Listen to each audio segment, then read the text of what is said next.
24. Second Thomas Shoal, South China Sea. A Philippine resupply boat approaches a rusting World War II-era ship deliberately grounded on a reef. A Chinese Coast Guard vessel fires a water cannon across its bow. 3 sailors are injured. The world barely notices. This has been happening for years. The ship is called the BRP Sierra Madre. In 1999, the Philippines ran it aground on purpose, planting a flag of steel on a reef it claims as its own. A skeleton crew has lived aboard ever since, resupplied by sea in a ritual that has turned into one of the most dangerous standoffs on Earth. To understand why a decaying warship has become a flashpoint between 2 nuclear-adjacent powers, you have to go back to a map drawn 70 years before the first shot of water was ever fired. In 1947, officials in China published a map with 11 dashes looping around almost the entire South China Sea. 2 dashes were later dropped, leaving 9. The 9-dash line claims roughly 90% of a sea that touches the coastlines of Vietnam, the Philippines, Malaysia, Brunei, and Indonesia. Beneath those waters sit some of the busiest shipping lanes on the planet. More than a third of global trade passes through them every year. Beneath the seabed, geologists estimate billions of barrels of oil and trillions of cubic feet of natural gas. Above the water, some of the richest fishing grounds left on the planet. Whoever controls the sea controls the resources, the trade routes, and the ability to project military power deep into the Pacific. For decades, the dispute stayed mostly diplomatic. Then, starting around 2013, the strategy changed. Chinese dredgers began pumping sand onto reefs in the Spratly Islands, turning submerged rocks into man-made land. Fiery Cross Reef, Subi Reef, Mischief Reef. Within a few years, these became islands with runways long enough for fighter jets, with harbors, radar arrays, and surface-to-air missile batteries. Satellite images tracked the transformation month by month. What had been coral became concrete. In 2013, the Philippines took the dispute to an international tribunal in The Hague. 3 years later, the tribunal ruled that China's 9-dash line had no legal basis under international maritime law, and that several of the reefs China had built on didn't even qualify as islands capable of generating territorial rights. China rejected the ruling outright, calling it void and without binding force. Construction on the artificial islands continued. The ruling changed the legal picture, but not the map. Vietnam has its own claims, rooted in centuries of recorded fishing and naval activity around the Paracel Islands. In 1974, Chinese and South Vietnamese forces fought a short naval battle for the Paracels, one of the only times this dispute has produced an outright military engagement. China won, and has controlled the islands since. In 1988, Chinese and Vietnamese forces clashed again near Johnson South Reef in the Spratlys.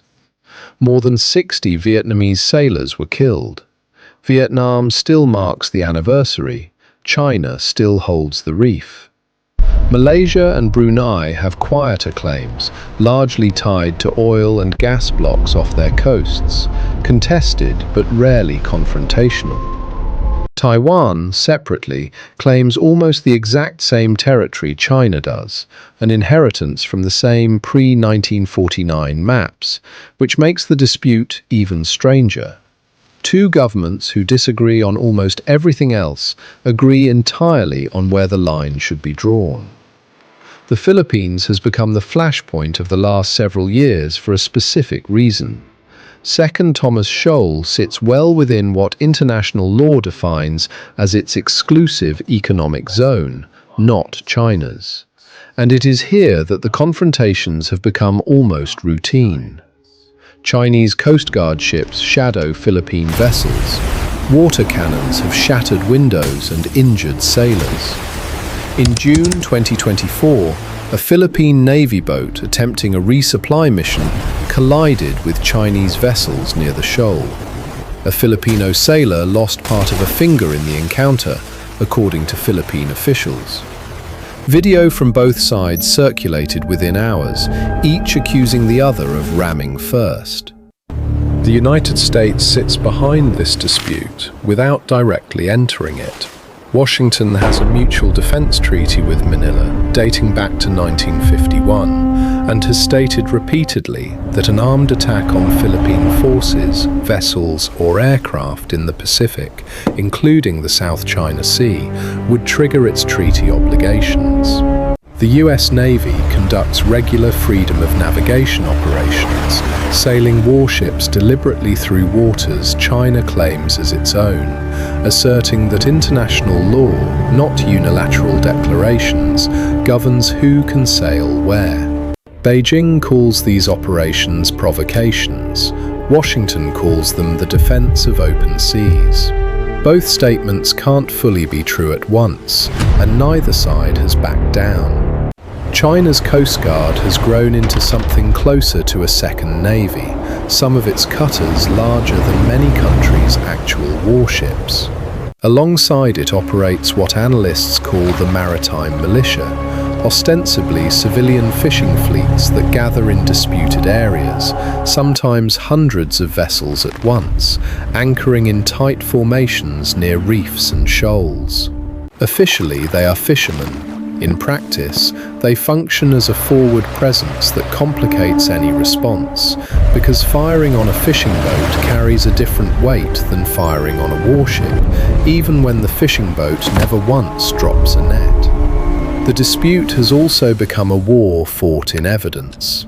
Every encounter is filmed, from helmet cameras, from drones, from the decks of Coast Guard ships, released within hours by whichever side believes the footage favors them. The Philippines live streams its resupply missions. China's state media publishes its own angle of the same incident, often within the same day. Two competing versions of the same 5 minutes at sea, each engineered to convince a different audience of who provoked whom. Meanwhile, the physical reality on the reefs keeps shifting in small, deliberate increments. Sandbars are cleared, buoys are placed and removed. In some areas, artificial reefs are being built along contested waters, using materials some experts believe are designed to make the shoals more visible above high tide. A status that can matter enormously under maritime law, since features that stay underwater at high tide are treated very differently from those that don't. Nothing about it looks like war. Everything about it is a slow argument for territory, conducted a bucket of sand at a time.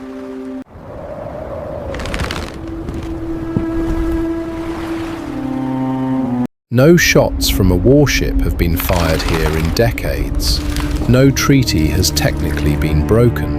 And yet the Sierra Madre still sits rusting on that reef, its hull now so corroded that the Philippine Navy has openly worried it might collapse before any resolution is reached, forcing a decision nobody currently wants to make. Every few months, another water cannon fires. Every few months, another video goes viral, another statement is issued, another line in the sand gets a little more permanent. The map from 1947 is still being redrawn, one reef, one ramming, one summer at a time.